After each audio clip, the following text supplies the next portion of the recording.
Bros Legion, three down bros here. Greg, Arthur, and Roland at what I find is a very disappointing podcast today. The season has come to a screeching halt. Your Lions, our Lions go down 28-19 to the Saskatchewan Roughriders. In what environment does a prairie dog beat a lion in the CFL when the Lions aren't playing well? My high-level thoughts of that game was it is time for wholesale changes, top to bottom. Coordinators, both offense, defense, and maybe the return game need to go, need to change. Not sure if Rick Campbell needs to go or not, but let's see what the other brothers have to say about this one. Arthur. I thought that was a gritty road effort. Big third period to come out with a 3-2 win in the last minute of the third period. Oh, we're talking about the Canucks? Oh, okay. No. Oh, change the channel. Well, I think the best players were their best players, and on the home pitch, they're able to win 3-0. The Vancouver Whitecaps. The Lions? The BC Lions? The other Vancouver team. I have to say, you know what? Some of the guys showed up, played out really well. I think they had some good game plans. When it came down to it, when the chips were down, they just couldn't make the big plays in the fourth quarter, and different parts of their team let them down. So it's disappointing. The score flattered them. They could have taken advantage 13-13 at the half on the road. Time of possession was skewed. But they need home cooking. Their team is built on playing in the Dome, and we're always concerned about playing on the road in November in the prairies, and that's what happened again. Roland. Yeah, extremely disappointed. I don't think I'm over it yet.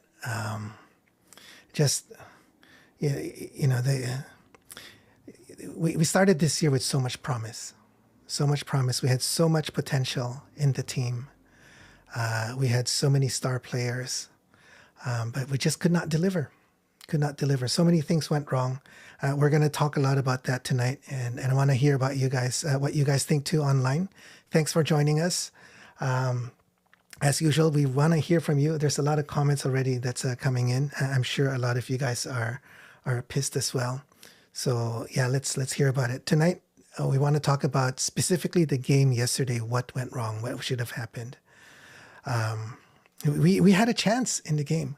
We started off, first drive was beautiful. That touchdown by Kotoy. And then Saskatchewan got a field goal. They couldn't get a touchdown. They got 2 field goals. But by then we were still in the game. But then we started to kind of fall apart on the offense, not making the plays that we needed.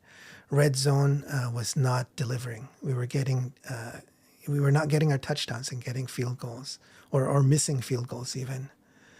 Receivers were not catching. Our star receivers who were supposed to be catching the ball were not catching the ball. So the wind was definitely a factor, like what Arthur said. Had we won a home game, we might have been able to pull off a win. But we were on the road. Everything had to go perfect for us, and it didn't. So anyway, yeah. So as I said, let's hear from you guys. Let us know what you think. But we're gonna start talking about what specifically what went wrong, and let us know your thoughts as well. Agree or disagree? Anything else you want to add? So yeah, I'll throw it to you guys, I guess. Greg, what's one thing that really got you that we should have done right? I'm sure there's more. Only one thing? Let's go one at a time. Because 24 hours, one thing. If I got everything from you right now, we won't be able to go on. So just one at a time, and then we'll go back to you. Are you saying I talk about? Okay, one thing. I'm gonna have to sum it up. We've been belly aching about this all. Oh, I don't know. So after week 6, and yeah, I see Habs for life. He's pissed. I don't know if I'm pissed. I don't know if I'm disappointed because I I predicted a Lions win because that was the hopeful side of me, the orange colored glasses side of me. But if I thought with my head and I thought with my heart, I don't know. But if I have to pick one thing, was just again the failure to adjust. That first drive was whatever it was. Great run by Katoy. It wasn't a long, sustained drive. It was just the quick strike. But then Saskatchewan adjusted. And their offense stalled. They adjusted. We didn't. And I think that if I had to just one thing that is coming to my mind is just we couldn't, didn't, won't, whatever the word is, no adjusting on both sides of the ball. Offense, defense, just failure to adjust, failure to adapt, failure to see what's going on. Like again, weather, situations, whatever. Players make the decision split second on the field, but coaches have the vantage point, the press box, the sideline, whatever it is. Failure to adapt is what went wrong for me. Arthur? I agree 100%. Failure to adapt, adjustments. Yeah, you're completely right. What else went wrong? I think your best players have to be your best players. It's a kind of a luxury tax league, but there's typical. I mean, it's like a salary cap, but it's a luxury tax league. But your best players, because you're kind of constrained by the luxury tax to pay certain players and build your team out that way. They had a few of their best players when their number was called, they needed to make a big play, and especially the Lions. I think schematically they're inferior to like most of these opponents, especially the Riders. And then just piggyback on Grig's points, the adjustments aren't being made. So how you overcome that is your players rise to the occasion. Your best players have your best players. And I think some of them played decently, some of them played great, some of them played below par, and some of them played terrible. And we can go into that more and we in the coming podcasts, but a number of their best players did not come to play to their ability, to what we expect them to, and that's why they lost. Yeah. All right. We have a comment from Talents Aviation. Hey, everyone. Going to be really interesting to see what happens with the QBs this off season. What do you guys think will happen? I mean, I think we'll touch on that more in a subsequent podcast when we look at the whole season and maybe looking ahead to the next season. But just my quick thoughts. I think the writing's on the wall. I love VA, and we'll talk more about how VA played today last night. But I think he's going to be traded, and Rourke's going to be our starter next season. That's kind of my reading of it. Arthur, Greg, agree or disagree? Yeah, 100% agree. Yeah, it's going to be Nate's team next year. Yeah, like we talked about in an earlier podcast. It's you look at age, you look at mileage, you look at wear and tear. Nate's got the bigger upside, but if this game being a what have you done for me lately, looking at what Nate did lately coming in, everybody anointed him as a savior. Not really living up to that, but again, we know there's extenuating circumstances there, but he has the bigger upside. He has the longer shelf life. Talent Aviation, you know what I'm talking about in our industry. Shelf life is hugely important, and Nate's got that over VA. And again, VA, love the guy. He earned my respect from the beginning of our very first podcast when I had his nickname as a little different than Big Play VA. He's got my respect as a player, as a leader, as a gentleman. He's everything. He ticks every box, but this is professional football, different set of boxes. Yeah. So another comment by Todd S. Feels like the game was there for the taking. It was at the beginning, and maybe I'll go quarter by quarter to kind of walk us through. But it was at the beginning. It seemed like we were on point. Our first drive, Q1, our first drive ended off with a touchdown, right? It was that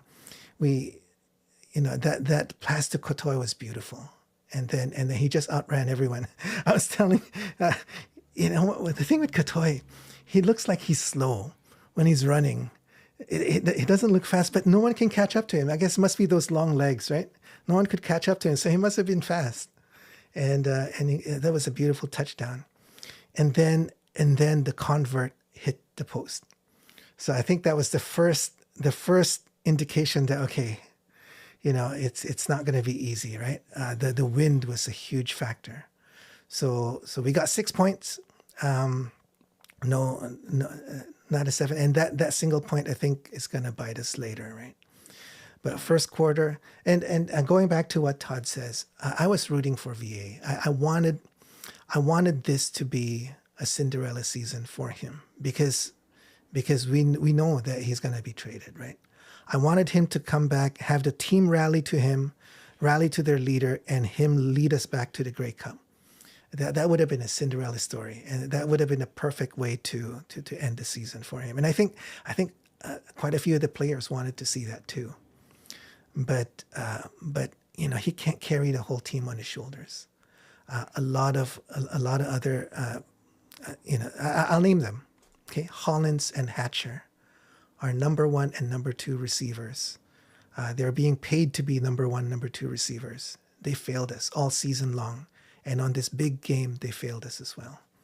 So I know online there's a lot of people putting the blame on VA.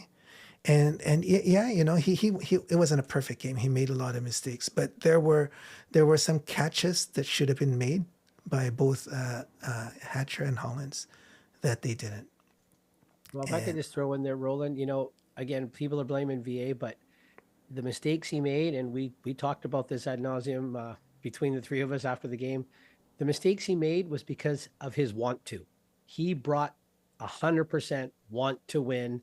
He, left nothing out there. He'd give everything he had to do what he thought was best to win and lead this team to a win. Yes. And unfortunately, yeah, they come up as a mistake. But again, like I said at the top of the show, they're making split-second decisions in the heat of battle. We know the one glaring mistake I'm going to cling on is interception number 2. But, we can talk about that later. But yeah, he's doing everything. His desire to win, no question. Putting all the blame on him, yeah, quarterbacks, that comes with the territory. But we've always said on this show, football is the number 1 team sport. Everybody has to do their job. And unfortunately, a lot of jobs that weren't done, it falls back to VA, unfortunately. But his want to, can't question it. Yeah, absolutely. So first quarter, first drive, we score a touchdown, convert, hit the post. Saskatchewan gets the ball back. They marched down the field. Didn't get a touchdown, but got a field goal. So we're now 6-3. Our next possession, we get the ball, and then we get sacked on second down. So it's 3rd and 13. We have to punt. Right. So that's another weakness that we've had all year long is our O-line. Our O-line is ranked last out of 9 teams in the league. Our O-line is ranked at the very bottom. So it's tough, right? Trevor Harris is able to make accurate throws because he's got time. He doesn't have pressure. VA is doing the best he can, but there's pressure on his face. He's scrambling around, and yeah, so some of those throws were not accurate, right? So we punt. Saskatchewan gets the ball back. They have a long drive. It starts in Q1, ends in Q2, continues into Q2, and it ends up with another field goal. So now the score is 6-6. We're tied. And then here's our next possession is the first interception. Okay, so you want to talk about that, Greg? You said you want to talk about the first interception. Oh no, it was the second one. Oh, second. Okay. That's the one that's the one in first. I think that's got to be the first disagreement between you and I in history, Roland. Is that second interception? But all right. No, the interceptions were. Okay, again, let's talk about the first one, and then we'll get to the others. Yeah. I think that one was going to Hatcher, if I'm not mistaken, or is it McInnes? Because they were both in the area. But I don't know. I don't think that ball should have been thrown. It's open for a second, and the ball just didn't get there in time. But I think because there's two receivers so close to each other, Yeah. that brought Sales into the Yeah, picture, a lot and of he was the defenders. Yeah. extra defender there that could just, hey, you know what? I got my trust in my other guys. They each have the Lions receivers. I can make a free play on that ball, and he did. Yeah. And yeah, that one stung a little bit, but again, early enough in the game we could shake it off. Exactly, But it's yeah. like momentum killer, drive killer. Who knows what could have come out and had we kept that drive going? Yeah. Arthur. He was on a full sprint from left to right. He's a right-handed quarterback.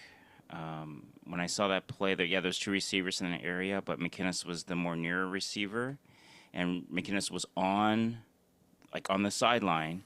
He goes into the middle, into the near hash, and VA on a dead sprint throws it right to Sales, who's in that zone. So I love VA, love Christian man, great godly man. That was an ill-timed throw on the run, on a sprint. You know, and he threw it right to Sales. So maybe, again, it's a scramble drill. Greg, in a scramble drill you're supposed to do, right? Yep. Right. Deep guys so come back, short guys go deep. I mean, And you're McKinnis going you're going verticals versus going side to side, right? Yep. So okay, so he threw it. I think he missed the throw. Honestly, he was just not accurate because he's on a dead sprint to get out of the pocket. Yes, the pocket was collapsing, but he's going left to right on his strong side. He just maybe his mechanics are off a little because you're when you're sprinting, you're throwing, you kind of have to do that kind of timing, right? Yep. With your Body has to stride and torque then right. yeah. So it just went a little to the outside and right to Sales. So, but if he put a lot on that throw. He put a lot of zip on that throw. If he hit McInnes, it would have been a big completion. But that's one of my things I have pause with VA is sometimes the moment is too big for him and he takes reckless plays. Yes, absolutely you want a gunslinging quarterback, right? You don't want a guy that just going to find that check down. But sometimes, I mean, you got to take the good with the bad with a gunslinging quarterback, right? Yeah. Yep. So, but sometimes he can be a little reckless. Now, football is a game of mistakes, right? Schematically, you play the other team. You're in position. You're trying to force mistakes, right? So you don't want to play. You're not trying to play a perfect football game. But the thing is, did he really need to gun it into McInnes at that point? Were there other more safe plays to make? Saskatchewan's defense is drawn up, is schematically designed to force you to make mistakes. They want to capitalize on your mistakes because they want to turn the ball over. That's Corey Mace defense, man. Yeah. So you're playing into their hands. When you want to go deep against a win, you're playing into his hands. Was this against the wind in Q2? This is Q2. I know we'll talk about the other interception later. Just overall. Okay. We're just talking overall, but just that pass. I mean, it's a 15-yard pass, and he gunned it. It was a straight rope. So the win shouldn't have mattered in that realm. It was more his mechanics. But to me, that's the turnover that they got a touchdown on. Yeah. So right. Because you're saying he's sprinting, dead sprint to his right. If he throws it straight down, if McInnes had gone vertical like he should have, then is a better shot. But because he's running full out sprint to his right, and then he's actually, because McInnes drifted into the hash, now he's technically throwing across his body. Yeah, I think he shouldn't have. Yeah. I mean, he can't go vertical because Hatcher's behind him. Like, for whatever reason, Hatcher's kind of like 5-10 yards behind him. Yep. So you can't. I don't know what was going on. Maybe it was just. I mean, they got pressure on VA early. Go ahead, Roland. Go ahead. So I'm gonna I'll disagree with you a little bit now, and I'm sure we'll disagree later when we talk about the other interceptions. Boy, Roland, you need to watch some. You need to watch some more NFL games, buddy. You'll see what quality quarterbacking is, buddy. Unless There's you a watch lot, Trevor Lawrence. But a anyway, lot that of was bad, a lot of bad quarterbacks all around, including the NFL. So I wouldn't put them on a pedestal. But anyway, talking about VA, talking about VA, All right, let's go. I want a QB with confidence. Right, you can't have it both ways. Remember last year or a couple years ago, we were all complaining about him being indecisive. Right, now he's not indecisive, and we're complaining, oh, he's making bad mistakes. Reckless. All reckless. All gunslinging quarterbacks are going to have interceptions. That's why you have the TD to interception ratio, and VA stats are not very good this year, but like you said, he was scrambling, right? I mean, how many times was Trevor Harris scrambling, right? And to Greg's point, throwing against his body, he's done that even earlier this season, and he connected, right? He threw against his body, and he's connected in those. Lower percentage, right? It is lower percentage, but he's done it. So on this big game, I'll cut him some slack. Right, so I agree with you. This interception was on him, but I'm not going to be that hard on him. It was, that would not have lost the game. It was still early enough. Yes, the next drive, Saskatchewan, marched it all the way down, got a touchdown. So now at this point, it's 13-6, and then we get another possession, and we end up. The game's not lost. Yeah. The game's not lost. Yeah. But once he did the sprint, there was no one on him. You do realize that. Once he sprinted out of the pocket, there was no one on him. He had options. Yep. He could have ran for a few yards. Yeah, and I said I agree that this was on him, but I'm just saying I'm not going to be that hard on him. I allow him to make mistakes, right? Oh yeah. So roll in the man of grace. So I'm just the Players analyst. coach that Roland guy. I'm just analyzing the interception as it is. Right? Poor you're mistake, poorly executed, poor decision, poor outcome. It wasn't the worst interception. Yeah, it's not Poor the worst Lions fans. interception. It wasn't the worst interception. So That we'll talk about later. Yeah. So we end up punting. So this next one was. So this next drive was where we took. It looked like we were confused. We took a timeout. So we thought, and Arthur was saying, "Oh, I just burned a timeout," because they didn't know. It seemed like they didn't know what they were doing. They come back, and then they snap the ball to VA on shotgun, and he punts the ball to the Saskatchewan 6 out of bounds. I think there were receivers onside behind him. So I have a feeling. I think that this was drawn up for them to recover the ball. That's what I think. Yeah, but it didn't. It didn't work out that way. It went out of bounds. But I thought this was creative play calling. We've been complaining a lot about play calling being vanilla and being predictable. This was actually good. If they had recovered, it would have been great.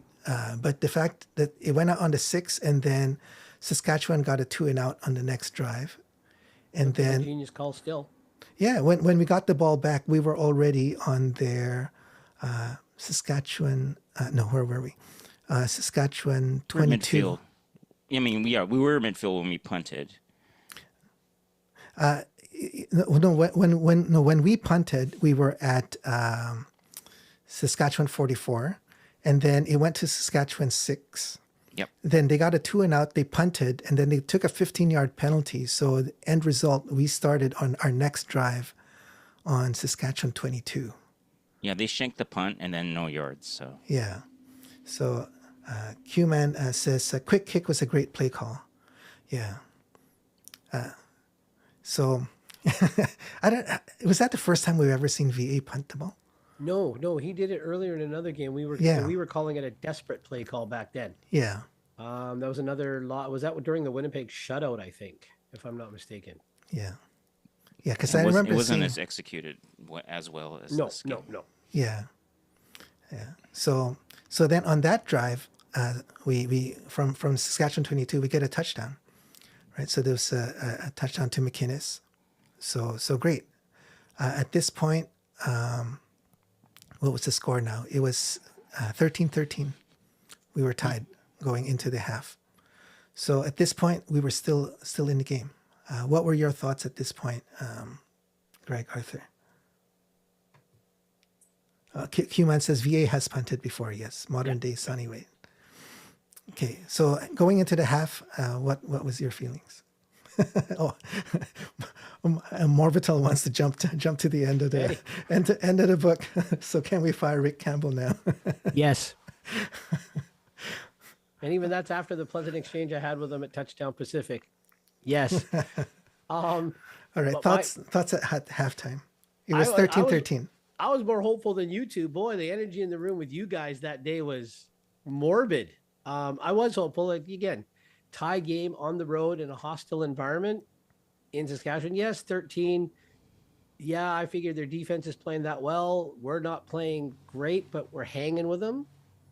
But again, I mean, that was just to answer your question. That was my thought at halftime. I was hopeful. Okay.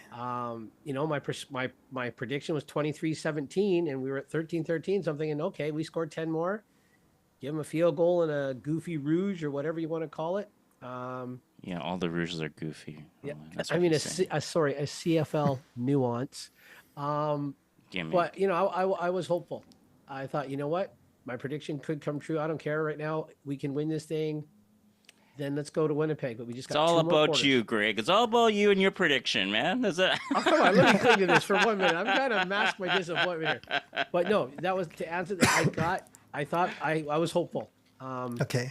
That's only, I'll leave it at hopeful. Hopeful at halftime. I'll get Arthur's thoughts too, but let me read the Morbital first. When we hit the upright on the point after, I got the feeling of dread. Yeah, me exactly too. On our first drive. That was yeah. So, okay, Arthur, feelings at halftime, 13-13. You're tired on the road. Yeah, that's all right. Their defense. There's key things, right? We couldn't get the running game going.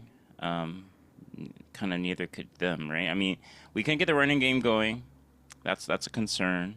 Apart from the first drive, and if you look at that first drive, some good passes, but then they got Couture on a quick hit slant, and for whatever reason, the Saskatchewan safety comes in the box, and we just ran the perfect play, like a quick hit slant, which we don't usually do. Yep. Right? We usually do all these long intermediate dig routes. The safety was coming in, and we just burned them. I mean, maybe it's a busted play on their end, but hey. So we got 6 6 points on it should have been like a 10-yard pass play, 15 yards, but we got 50 some. So I count that as it's a good play, lots of yak, but it was just blown coverage by the Riders. So to me, I'm not saying, hey, you got to be good to be lucky, and you got to be lucky to be good. It's not like they just completely dominated the Riders and then marched all the way downfield and scored, right? They had some good production right off the kick, the opening drive, and then they got that 50-some yard pass. So I was feeling good, but then after that, you just saw the Riders do drive after long drive. They take it and they just drive all the way close to the red zone or into the red zone and kick a field goal. They did that twice. Yeah, 2 long drives in the first half by Saskatchewan. Yeah. Yep. Well, and then their touchdown, right? So they're just driving the field, and BC started to get a little. They offensively they started to slow down, right?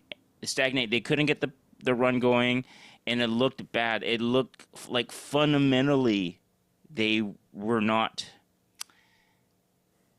fundamentally executing at the same level as the Riders. So Yeah. at halftime, I'm like, we're lucky to be tied. We should be ahead with those 4 points hitting the right upright Yes. by Sean White. In a way, we should be ahead. We're okay to be tied, but based on just the run of the play, they got to pick it up. Yeah. Defensively, they got to pick it up in the second half. So Yeah, I was cautiously optimistic, but I would underline the word cautious Yeah. So and a bit hopeful. Morbital says, time of possession was, I think, the biggest key to that first half. Sure, we were tied, but our defense could not get off the field. Yeah. Going into halftime, I was worried that our defense was weak to begin with. And we, one of the keys was that our offense needs to score fast, score early, and stay ahead. And score often. Yeah, got the score fast. to help our defense. So yeah, the score fast we got, but then after that we didn't get the rest. Right, we need to stay ahead to help our defense, but we weren't. The offense was not doing that. So I was starting to get worried. Todd S says, at the half, tied on the road after a bye week, hopeful for a second half. Yeah, so that's what Greg said too. Q-Man says, second down conversion was key in game. They hit all their second and longs. Yeah, for sure, for the whole game. Our second down conversions was bad overall. I don't know what the stat was in the first half, but overall, yeah. Overall, it's terrible. I mean, they had it as a massive advantage for the Riders. Yeah. So, okay. So I was hoping that we would make adjustments, but that was a very thin hope because we've seen in the past that they don't do adjustments in halftime. So second half starts Q3. They kick it off. So surprise.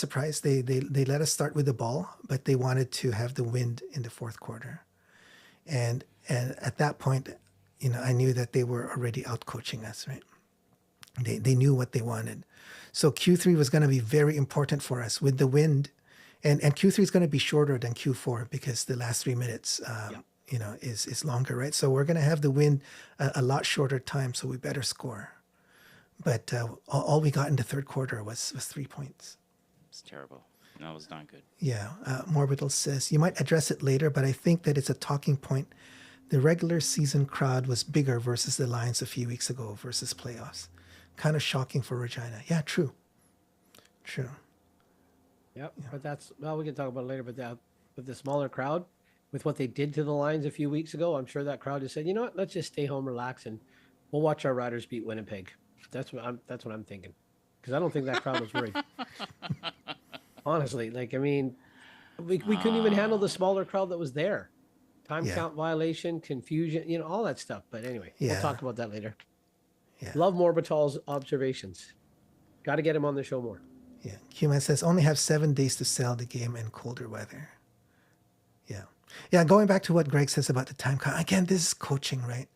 Yeah. When we had like a long, like when there was a long break, they should have called in 2 plays, right? I think it was Greg, or was it Arthur? One of you guys was saying that throughout the game, right? They should be calling in 2 plays because to try to call it in when the crowd is loud is going to be hard, right? So when you have a long break, call in 2 plays, and we're not doing that. So why not? I don't understand. Well, you think we would. I'm going to be a little bit on the facetious side, but you think we would with the small and limited predictable playbook that Jordan McSimic has. It's not that hard to call 2 plays, and especially with all VA was doing this, he couldn't hear at all, and that's why we took the time count. Familiarity that the VA has with it. I mean, VA's been with McSimic now 2 years consecutive. He had that early preseason work with the receivers. VA knows that playbook inside out. And it's not that big a playbook, as we see by the play selection. So, yeah, calling 2 plays should be a piece of cake. You got the TV timeout. You can sign it in from the sideline. I mean, gosh, Roland, we did that with the kids that we coached, you and I. You can sign a play in, and an 11-year-old kid doesn't have to try to hear you. He can see the sign because our playbook's a lot more. Well, actually, you know what? After what we've seen the second half of the season, our playbook was probably the same size as McSimic, but I'm not going any further. Oh, you guys. Oh, I'm sorry. But yeah, they should. I know Arthur said it's like, come on. You're at that level. You're supposed to be the next up-and-coming offensive genius. Sending in 2 plays isn't that difficult. situation down distance. You've got plays that are for those situations. Send them both in. VA's a smart man. He's a grown man. He's an intelligent man. He can handle 2 plays. Yeah. Well, I mean, like you guys mentioned, they have to sign in the play. You see some of those other teams, they put up these big cardboard The giant flashcard. Yeah. flashcards, right? Well, they're doing it to block, right, or just to isolate the signal caller, right? Yeah.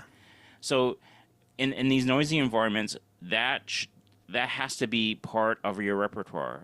In case if you cannot listen, you cannot hear the play call, then you have that sign being shown from the sidelines. But I don't know. It comes down to the leadership, don't it? Yeah. Well, that's So- coaching, right? That's coaching. Yeah, that's what we're saying. So Okay, I think let's- Morbital was talking about that too. But anyway, Let's read a couple more comments. Q-Man says, come on, VA played college against 80,000. 25K in Regina is nothing. great point, Q-Man. Great point. Yeah. So Morbital says, why were they practicing at that random park? Yeah. And not at a practice facility? Did they have the crowd noise speakers there? Or I don't know. I wanted to go last week. I didn't make it out there. So I don't know Yeah, what to the... Hjorth Road Park in Surrey. Like it's a municipal park in the middle of a municipal residential neighborhood. Yeah. For away matchups with crowd noises, BC Place not available for practice. Yeah, I don't know if they practice with crowd noise. I would have expected they would have, knowing they're going into Regina, but I don't know. BC Place was not available. They had some kind of event. I think it was some type of. Diwali, probably. It was no. It was like some kind of like one of those tractor pull things because the Whitecaps on the previous game they had to actually play on the road, and then it's a massive event. It was like a multi-day event, and they had to set it up. So there was a lot of days they were it was unavailable. Okay. Morbitus says they were clearing out the motocross track, I think. Yeah. For those that are tuning in and those that are online, plus my bros in this room, it wasn't that long ago where people were preparing for crowd noise at BC Place. Am I right? Now it's like we have to prepare for crowd noise going into an open air stadium in the prairies. Really? Yeah. Yeah. So Morbitus says Caps played there today. Yeah, they did. Played well. Q-Man says brand new turf, Tom Binney turf, not up to CFL standards. Grass is soggy. Okay. So Q3, we got the ball first. We do it. It's a two and out. Saskatchewan gets the ball, and they drive down for about 4 minutes. Took 4 minutes. Ended up in a touchdown. This was with the Ouellette rushing for 30 yards. It was a Hail Mary tackle or attempted tackle by Covington, I think. Yep. And then that was it. He was free and clear all the way to the end zone. The only D lineman to shed his double team, and he's trying to get around the guy that he shed to get to Ouellette, who's running away from him. I was having a discussion with a guy in a forum, and he's like, "Oh yeah, horrible. Covington, NFL guy, should make that tackle." Well, if the guy's running away from him, and he's trying to shed a double team. I give him effort because nobody else was even close on that side of the field. So they score a touchdown. We get the ball back. All we manage is a field goal. Then they have a 2 and out. We get the ball back, march it down, and then we miss the field goal because of the wind. Right? Yep. The wind was a huge factor for us. Morbital says Zone D was a gift to the Riders. Never closer than 1.5 yards from receivers. Got tackles in, but gifting first downs. Yeah, absolutely. We've been complaining about that the whole year, and yeah, Then don't break. We're in a bind, right? Because even RP himself said, that his schemes are to protect against the deep ball because that's our weakness. He didn't say it out straight, but he knows that our DBs are weak, right? So he'd rather give them 5-8 yards than burn us for 20-30 yards, right? And so that's a given. Given our personnel, that's a weakness. But in the games that we were ahead, where our offense was clicking, that covered that weakness, right? So we can't be strong. We know we're not strong everywhere in our team. So one of the keys here is that our offense needed to score and go ahead, right? Morbital says, bend and slowly break. Yeah, that's right. Yeah. Yeah. So There's some cracks in the foundation of this team, not just in that defense, boy. yeah. But anyway, maybe another episode. So then Saskatchewan gets a 2-and-out under next drive. So at this point, end of third quarter, what's the score? The score is they have 20 and we have 16. So 20-16. So the spread now is exactly those 4 points that we missed: the missed field goal and the missed single. Yeah. So fourth quarter, we get a field goal, so that's 3 points. Saskatchewan gets the ball. They get a touchdown, and then there's a 2-point convert. So, yeah. Ugh. And then we get sacked. We punt. They get a two and out, and then we throw another interception. That's the one. Okay, so this one was, which interception was this one? Hatcher. Okay. Hatcher. All right, there's the Hatcher interception. Okay, let's talk about this because I think we disagree here. So, okay, you go first. Actually, I'll go first since it's 1-2. So, a lot of people are upset that again, they're putting it on VA. But I think so. Let's talk about this play. This play was where Hatcher was going down the left side. He's going post. Yeah, post He's doing down the post left pattern. on the left side. VA throws the ball, but it's short. It's short. How much time on the clock, Roland? Huh? Down This distance and was- time makes a big difference. Okay. Let's see. We were in the Saskatchewan 39 at 5:03 left. 5:03 left. You're down by 9, right, Roland? 503 in the CFL. 5:03 in the CFL. You're down by 9, Yeah. and you're what? First down, second down? This was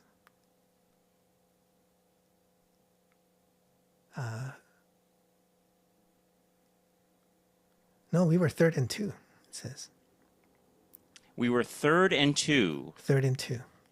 3rd and 2 on the 39-yard line into the wind. So you're not kicking a field goal because it's 46, 47 yards with Sean White doesn't have the biggest leg. Yeah. And we've had those Accurate. 2 doinks already by this Yeah. time. Yeah. So you're not going to you're not going to kick the field goal. Okay, fine. Okay, so Third so and wait, two, let me finish. No, let, I'm let me just- finish. You can Well, go I through know, your but points. I'm just setting up the scene. Yeah, you can You set just your you just want to talk about the throw. I'm talking about the overall scene. Yeah, exactly. Like a coach, right? Okay. So 3rd and 2, So, 39-yard line. 32, 39 yard line. We are 5 minutes left, 5:03.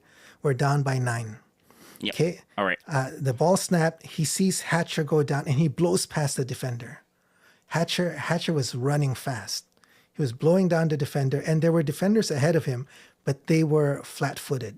So he was about to blow past them. So he throws the ball, and the intention was to throw the ball into the end zone. And if that had happened, Hatcher would have blown past those defenders and caught the ball in the end zone with the nearest defender maybe 5 yards away. If it had happened. finish. So that was the play. That was the play. That was the read. That was the read that he saw. Now, a couple things happened. The wind was going against him, and the ball was not a good throw. Like it's fluttering, right? So it ended up short, and it got intercepted. So I know you guys disagree with this, but I think that was the right read. The execution was off, but I think that was the right read. Okay. Arthur, I know you're chomping at the bit. Go ahead. 5 minutes left in the CFL game, Roland. How many possessions are you going to have? It depends. But yeah, Okay. I don't know. It could be like, Well, I mean, come on, Roland. You're not gonna say, "Oh, that's it." It's like the NFL. You're gonna get only one more chance. Come No, on. no, that's You're down really- 9. You're down 9 points. You're not gonna score 9 points in 5 minutes. There's a lot of time left. okay, In so CFL, right? Marvitel says 5. I think he means five more possessions. 5 plays, 5 possessions in the 5 minutes. Yeah. It's 3rd and 2. Okay, you can't kick the field goal. If it was in the dome, Campbell will probably kick the field goal, right? Yeah. So Even the if reason White had why a you're couple misses in the dome, he'd still probably give it a shot. yeah. Yeah. The reason why you're not kicking the field goal is because you're into the win and it's like some squirrely win. And you're going to do a post shot, which is kind of like a field goal try, right? Yeah. He's not throwing a rope. He's throwing a lob, a post throw, right? And it got hung up there. Now, I see what you're saying. He blew by his short zone guy. Yeah.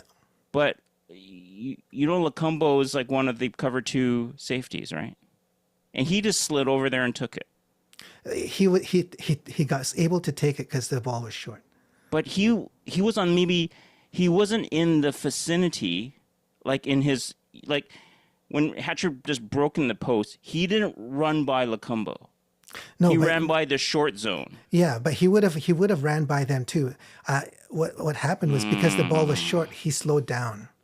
He slowed down, so then they were but all he's the bunched up. safety. I mean, I get it if he's like a halfback on the other side or he's the corner, but he's the safety. He's back there. No, when I looked at the footage again, and it was very. You can see where Hatcher slows down, and so when he slows down, everyone converges where he was.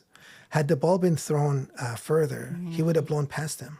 So you're telling me Lacumbo is closer to the line of scrimmage and he had to beeline it back in a V-shaped pad? He didn't just slide over and take it? Do you know where he was when the ball was thrown? Yeah, I mean he was facing VA, right? He was How- facing what- VA. What do you know? I mean, in this I part, don't. we don't Yeah, have. we don't have it in front of me. But I know what you're trying to say, but what I'm saying. He's a safety. They're taking away the deep ball, right? But in this case, if the deep ball was there, Hatcher would have gotten it. That's why I think it's the right read. And the okay. second thing I want to say is that I haven't made my point yet, but Okay. anyways. Go ahead, Roland. Go ahead. I like it that he's playing to win. Wow. I know what you're saying. You know, I know what you're saying. You know, move a few yards and get into field goal range, and maybe take the touchdown later, right? But if he got the opening now, and if it looks like it's open, take the shot, right? So I think that was fine. Take the shot. The execution was off. So All right, go ahead, Roland. Go ahead. yeah. That's it. Okay. No, so again, all right. So I was just positioning on Lacumbo makes a huge difference. If he's the safety and he just slides over, Hatcher's not quote unquote open as one may think. All right. So of our receivers, who's the slowest receiver? Greg wants the answer. Of our 6 receivers, who's the slowest receiver, Roland? No, Greg wants the answer. So go ahead, Greg. All right, Greg, go ahead. Well, I'm just going to say when Roland was talking, I was a little confused because I heard the name Hatcher, I heard the word fast, and I heard blows by coverage. And I'm thinking, those 3 terms do not go together. Hatcher is our slowest. He's a cumbersome runner. Okay. All right. Now, 3rd and 2, 5 minutes left. You move the chains. High percentage football. You don't need to take risks at 5 minutes left. That's just, to me, it's just a little reckless. Like, you have the win against you. Take the check down. Reset the downs. And okay. Okay, all right. Hindsight is always, you know. Well, hindsight okay. is always 20/20. Yeah, but right? I'm just okay. If he got the throw, great. But at this point, Roland, here's another point: was Hatcher having a good game? Okay, that's the other thing too, right? I do have an issue with the coaching here because if we look back when Hatcher was out and McInnes was in his position, McInnes was racking up the yards, and then when Hatcher came back and took over his position, he was dropping balls. He was not making catches, right? But but you know, this is how McSimic schemed it up, right? Maximic. This is how Maximic schemed it up. So the play is there. Now, as the quarterback, you got to trust your receivers, right? And I think that's why the receivers love VA. If he's going to be open, you throw it to me and I'll make the play. Now, you're right. Hatcher, I said it at the very beginning of this podcast. I put the blame solely on our supposedly top two receivers, Hatcher and Hollins, right? So you want to put the blame on Hatcher? I agree. And in this case, this play, it was a short throw, so that was not on Hatcher. Okay. I'm not blaming Hatcher. Yeah. I'm just talking about this interception. Yeah. I think it was a reckless play on a 3rd and 2 with 5 minutes left on the 39-yard line. Yeah.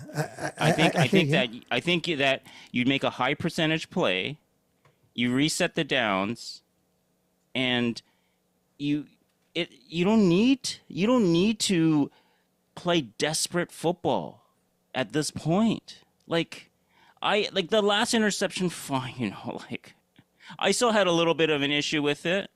You must think I'm a VA. I love VA. But as a quarterback, I'm thinking it's just a little reckless. Like, you needed 2 scores. You didn't need to throw it in the end zone, and Hollins wasn't going to fight for it. Nope. Right? So to me... receiver to fight for a ball. Yeah. So to me, it's just... I thought it was like, what? And then like, oh. Are you talking about the third interception? No, the second. Like, okay. I get it. Yeah, you want a gunslinging quarterback, and I do too. I don't want someone who's just going to play it safe all the time, right? Yeah. But like, you gotta be. It's like you play poker, right? You want to be aggressive when you got something, right? But sometimes you just need to get the first down, and then you can reset things. You didn't need to go for it all. And yes, he puts trust in his receivers, right? And he has a really good chemistry and relationship with Keon Hatcher, and good on VA. But Harley, you're gonna have to wear it too, right? So he could. I don't know who else is open. I don't have the end zone feed. Yeah. Right. I would love to see where Lacombo is when VA let the ball go. Right.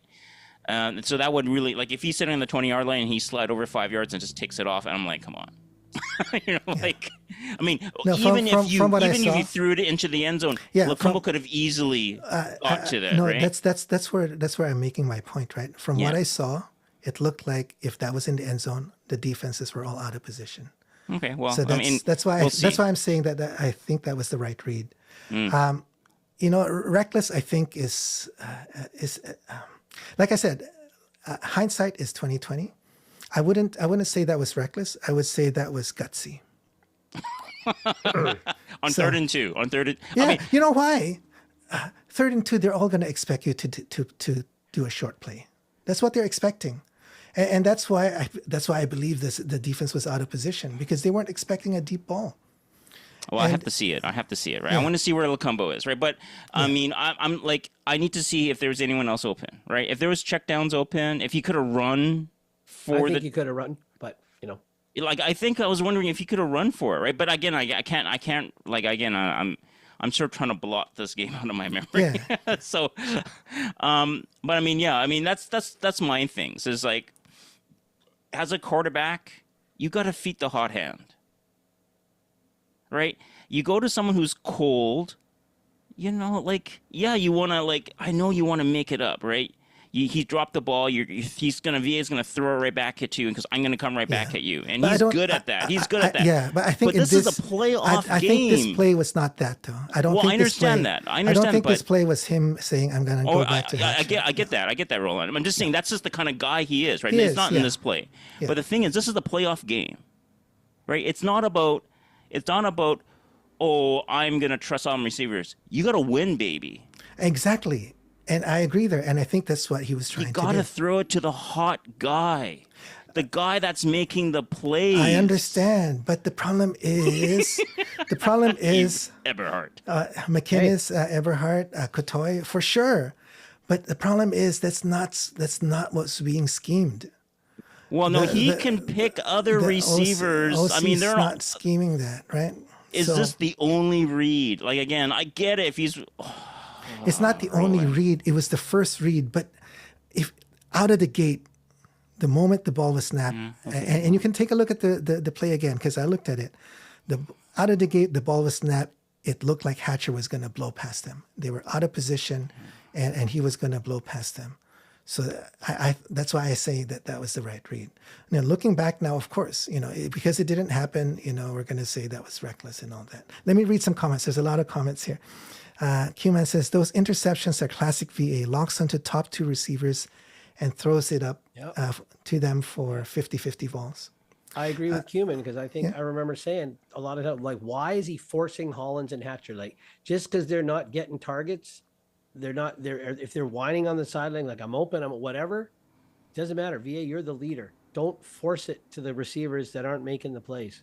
And we saw Hatcher getting very emotional on the sidelines, right? Because he wanted some PI calls, he wasn't getting it, and he was kind of unglued a little, right? Yeah, and that's not the time you could throw. Anyway, I'll read the. Okay, let's read more comments. Cuman says Rourke actually runs the offense. That's why his target share is spread out. He's a little guilty of forcing when he came back. And VA has spread the ball around too. There were quite a few games where VA did spread the ball too, I think. So on those Rourke losses, he was locked in on Hollins. Remember we were saying, how come Hollins is not catching from there? Rourke had some tunnel vision during his losses. Yeah. This year. Yeah. I would say between the two, Rourke's better at spreading the ball out. But not when he came back. He was a little, again, he's got no time to work with the receiver, so I'll give him a little bit of slack there. But yeah, I would have to agree. He's a little bit better at spreading it around. Okay. That's his style. All right. So more comments. Morbitel, get the first down, see the flop, don't go all in blind. So he's see the flop, baby. Agreeing with you. Let's play some poker. Morbitel, that was my point. Says, play the percentages on 3rd and 2, not some clever trick play. Run the ball or quick check down. I don't think this is a trick play, but anyway, get your point. Amount of times VA slings long balls when there are wide open receivers for short yardage with potential for yak is shocking. Which is what he was guilty of when we started our slide. We're trying to force those long balls when they weren't there. Yeah, but it's easy to roll it. No, seriously, it's easy to criticize when it doesn't work. But the games where he won, where he had like 300-400 yards passing, he was throwing the ball deep. So because it was there. But we were those losses. So you were one of the guys saying, like, why is he going deep? I know, but I think that's what Morbital's saying. I know, but I'm just saying that it's a bit.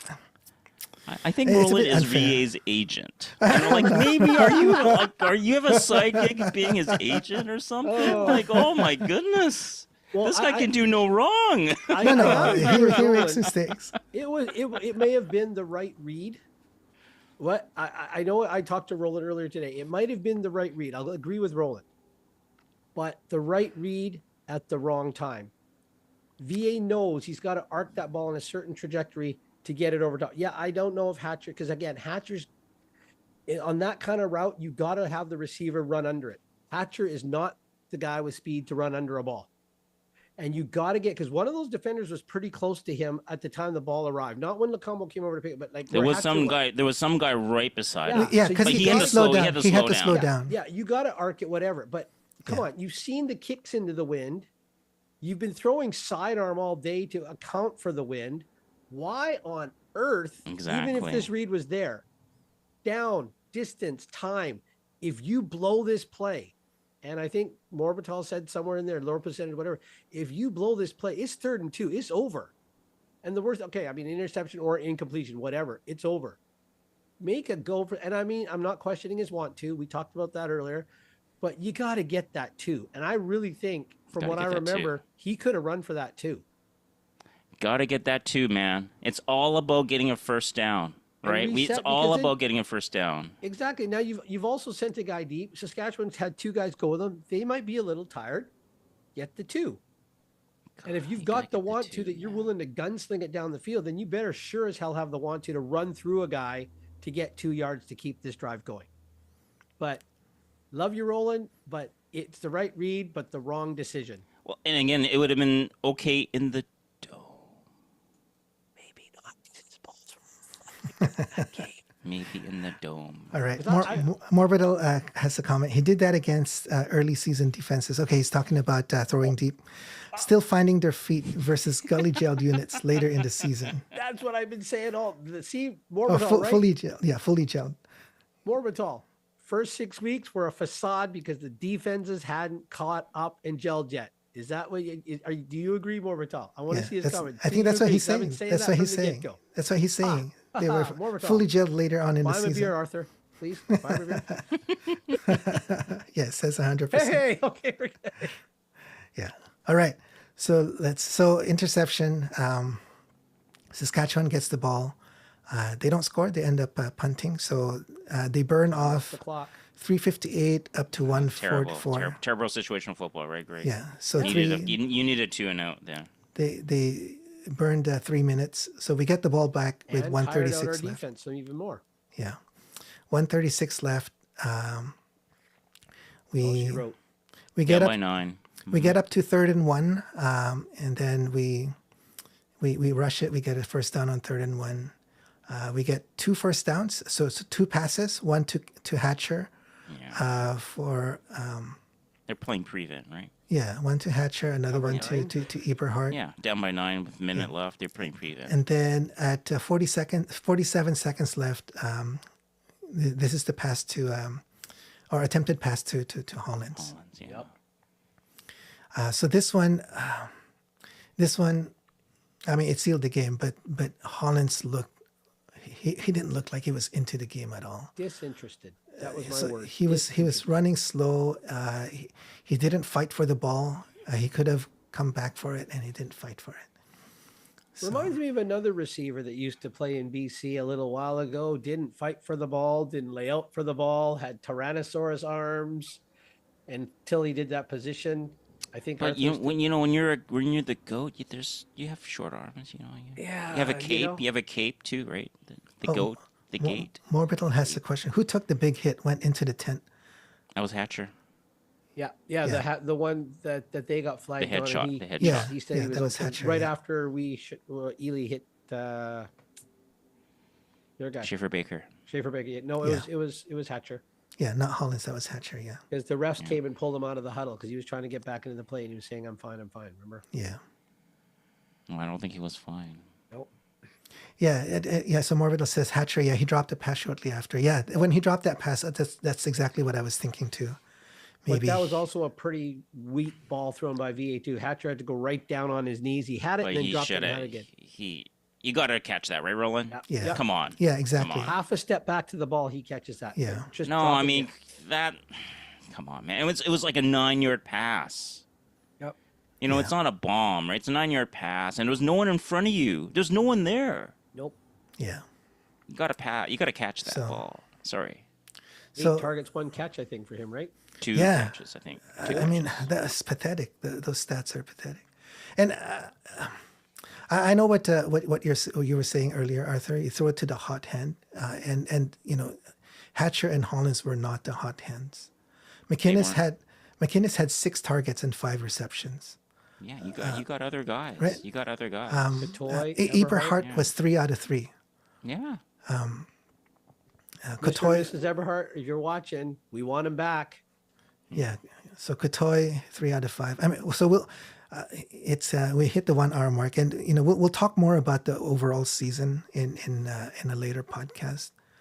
But I think in terms of our receiving core, it's going to be McInnes, Katoy, Eberhard. I personally, I don't want to see Hatcher and Hollins back.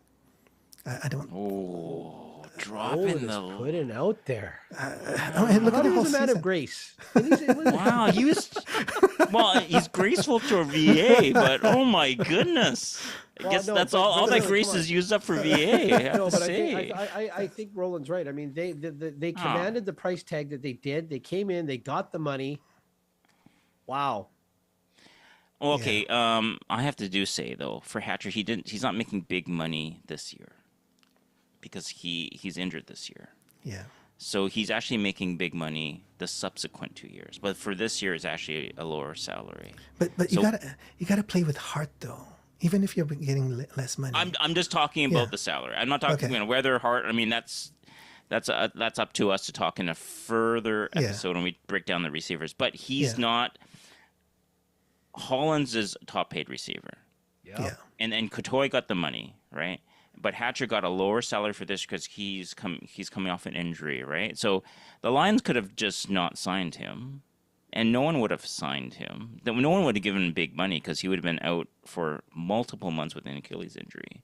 Yeah. So Lions just gave him like a mid salary, I believe. Yeah. So he has big money coming up in the subsequent years. So I think they will probably rework those forward years, and if they rework it, then maybe he's comes back.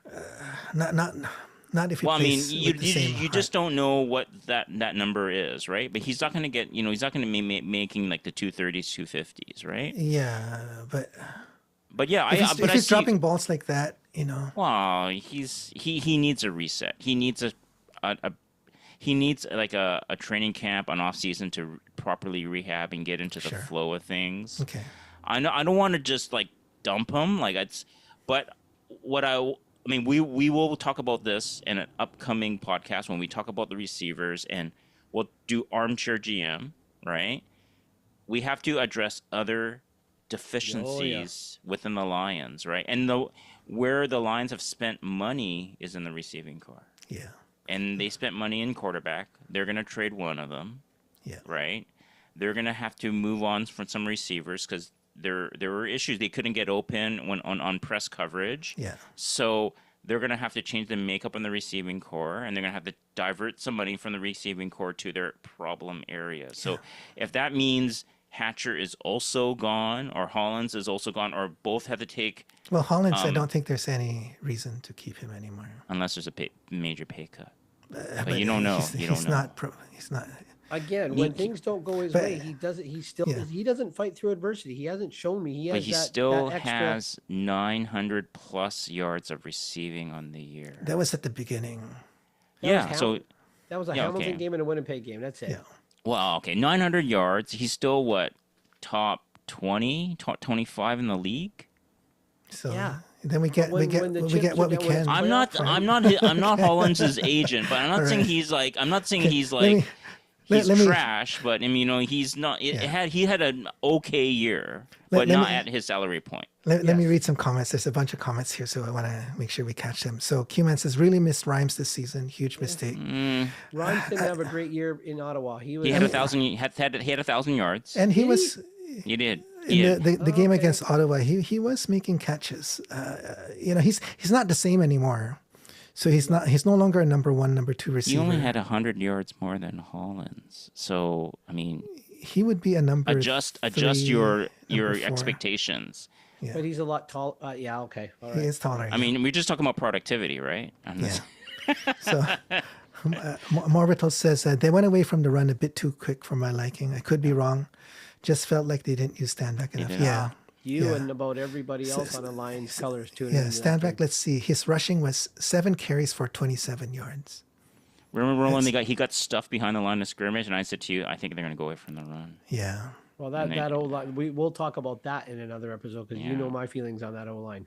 Yeah. Much as I like Kelly Bates, well, you know Really? what I said? You know what I Really? said? He's a good guy to talk to. All right. So I'm not going any further than that. But, you Let's know, I think so.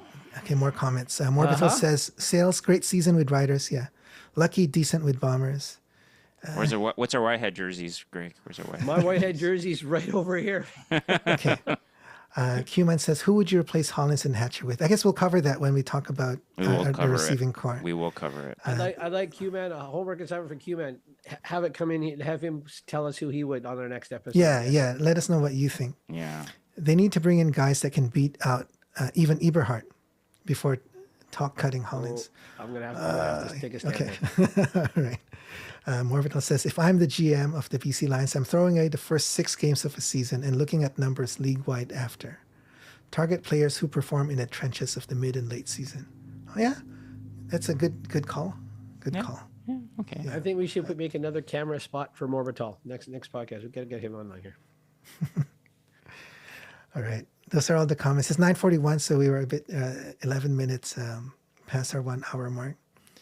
But yeah, just to wrap it up,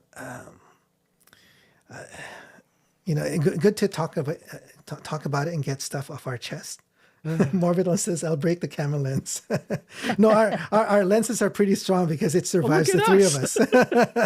It survived the three of us. However, we are the best looking guys in section 246. We've told people that the good looking three in 246. But it's just so disappointing because there was so much promise this season. At the beginning. And we At had the beginning. we had the Grey Cup here. Right, we had some star players, some star power, but it wasn't enough because our team was not balanced. We were strong on the receiving core, but our O-line was weak. Our defense was weak.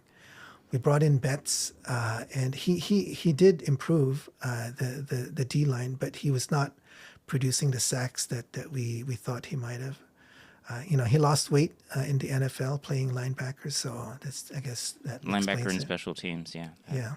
Messed maybe. We brought in Rourke, and looking back now, we probably put him in, kept him in too long. Lots. We'll talk about the season retrospective 1 week too. But I'm just saying all this makes it such a huge disappointment for me because there was a lot of promise. I mean, even when we lost that opening game of the season, we still felt pretty good. And then they run off those 5. It's like, yep, okay, this is the team. Yeah. But no. I mean, you're hosting the big party too. Yeah. Human says, Betts looked like the player Edmonton cut. Yeah, I would say upon his return, he looked like the Betts that first got to BC before he rounded into the form he had last year to cause the NFL to come a-calling. Yeah. Morbitel says, I feel bad for Amar. Yeah, honestly, he did the right. Yeah, that's another reason why it's such a disappointment because you couldn't ask for anything more. Like he put his money where his mouth was, right? Like he's going to be paying a lot for all these over cap expenditures, right?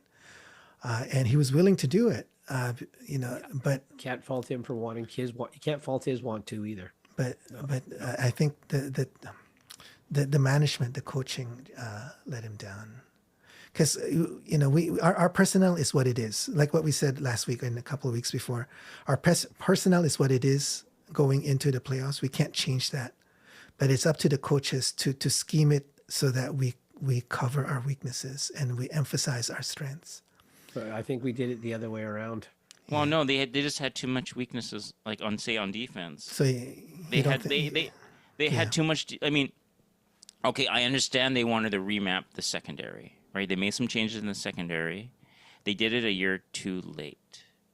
Yeah. If they wanted to do that and give like Rene, Kent, Bolio, Green a chance to mature, they should have done that the prior year and not in your Grey Cup hosting year.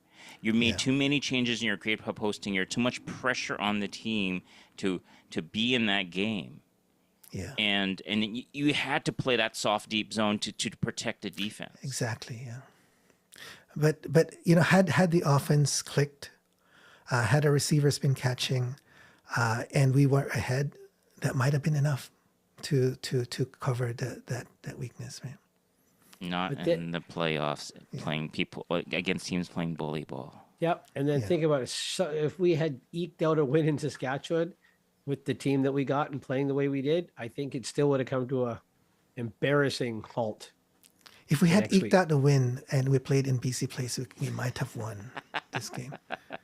Without the win, right? If we were at home, if we were at changes. home, yeah, right? Those changes. 4 points. If we got those 4 points and we were not playing desperate ball, well, we got the 4 points. That interception number 2, maybe it goes in the end zone rolling. Yeah, exactly. Without the win, right? So definitely. Yeah. In the dome, I get it. VA would do it. Yeah. But then again, like I said, with the personnel that we got, with the scheming we got, it would have ended the next week anyway. Yeah, the bully ball would have come out, and we would have got completely. I mean, the way we beat these teams is we host the Western Final and we host the Grey Cup, and we can play our style of game inside. Yep. No wind, no elements. We play our finesse, deep, intermediate passing game. And that's how we win. But people figured out that deep intermediate passing game before the halfway point of the year, and we got to have a balanced offense, Yep. and that goes back to who commented about the running game.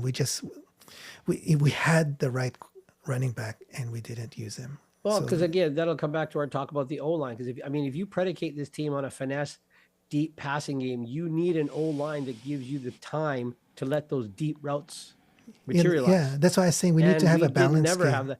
I mean, how do you get So- pressure on a quarterback with one or even two less men coming in on a 5-man O line? We'll talk about that later. Yeah. But But you Yeah, need that's- that's what they needed their QBs to play at an MOP level and out QB the other team's quarterback. yeah, but when your MOP level QB is still running for his life, again, ultimate. It's team harder. sport. It's Yeah. it's It is, it's yeah. really hard. But they needed that quarterback to make plays on his feet. Although if the O line is a bit weak with the pass protection, then it's VA or Nate has to like somehow make a play on his feet, bust out of that pocket, and throw. That's basically what it came down to. Yeah, And they had to, like, again, a lot of times this year, our QB, although these are two really elite quarterbacks, what did Rick Campbell say? 2 elite CFL quarterbacks. Too many weeks, they were the second best quarterback in the game. Yep. And yes, it's on the O line yeah. at times. Roland will go and say it's on the play calling, So Play hold on. calling. right? And Yeah. so Greg, right? And then instead of forcing it downfield, take high percentage throws. So I'm sorry, I'm shocked we're having this discussion on about interception 2. Roland, I believe you've been saying, take the high percentage. I know, and pass. normally I say that, but this one particular play, it looked like it was developing to Yeah. the way it was developing at first looked like. So anyway, let's read. There's a few more comments. I want to get through the comments. Cuman says Amar is making 10 million off Grey Cup. He will be okay. Okay, so we shouldn't be crying for him. I mean, He's got money. And he's got money, yeah. right, Greg? All right. Sure. Sure. Marvel But he's says also got you'll talk about it next episode, but Amar being able to put first class people into the coaching side. Yeah. He inherited Campbell. Yeah, it'd be interesting to see what happens with the coaching. So Morbital goes on, and by that I mean setting us up like Winnipeg to be in the conversation year after year. Yeah, setting it And up I think like a dynasty. that's what Amar wants. That's what Mr. Domo wants, to be relevant. We need. Exactly. I mean, look, love the way Arthur started his high level thoughts, but yeah, actually he is. But Aaron Rodgers says it's all that coach's fault. They don't win. But anyway, the way Arthur started off with the today's episode, Canucks, Whitecaps, whatever, we need the Lions to be the talk until November. That's how it is. Yeah. Anyway, we're They way need over to time. win. They need to win a statement game at home, Yep. and it can't be just against Calgary in the Western semifinal. Well, yeah, because Calgary's got one of those quarterbacks that Arthur doesn't like. Game managing, dink. No, that's Roland. Roland does not like Brad Mayer or whatever. Yeah, Jake Mayer. Jake Oh, Mayer. he's a game manager, right? We know that. Yeah. But All right, it's 9:50. We're 20 minutes over time. So thanks for everyone online for hanging with us a bit longer. It's a Sunday night, so we're taking more of your time. But it's good for us to just get it off our chest. it's therapeutic. Yeah. But anyway, Morbid says good night, gentlemen. Yes, good night. If you're joining us Thank you, after. Morbital. Yeah, thank you. If you're joining us after the live stream, let us know your comments as well. Over the next few weeks, we don't have much BC Lions to talk about in terms of game-wise, but we'll be talking about specific changes that we want to see, not just in the whole team, but in specific sections of the team. And if there's any developments on the coaching changes, any announcements after the Grey Cup, we'll talk about that too. So anyway, it was it was a disappointing season, but we got the off season now, and then we got next year to kind of patch up the missing pieces, and hopefully next year will be a different type of year. My quick prediction, Roland, if you allow. Sure. Because it's the decision might be maybe for the next one, and I want it on record. Okay, all right. Campbell stays, the coordinators are gone. That's my quick prediction. Okay, that's your I prediction. second that. That's what I'm thinking. Okay, that's your prediction. Quick prediction. You don't have to justify it. Just quick prediction. We get it on YouTube forever. I don't. I mean, he's a nice guy. He's like talking to him, he's like very easygoing, but I don't think he's the right head coach.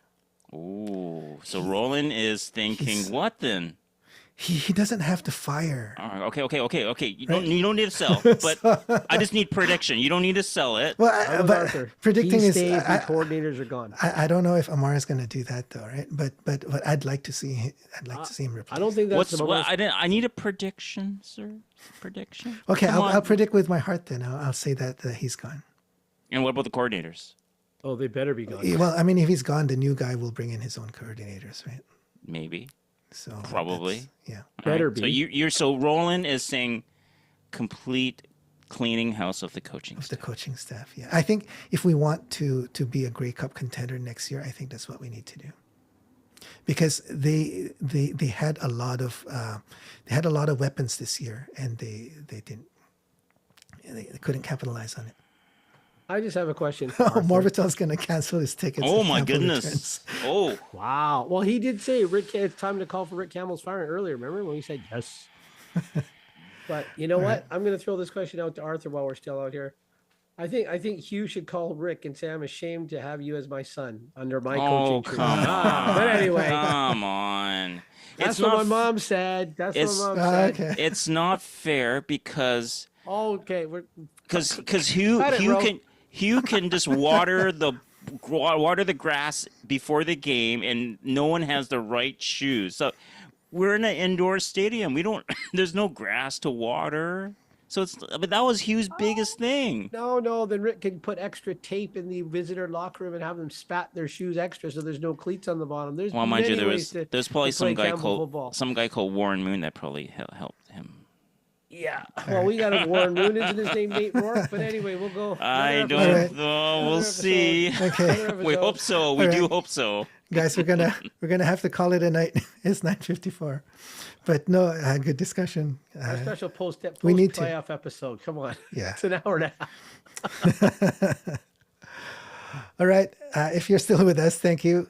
We're really gonna sign off now. Okay. Take care, everyone. Take care, guys. Good night. Good night. See you next week. All right. Bye-bye.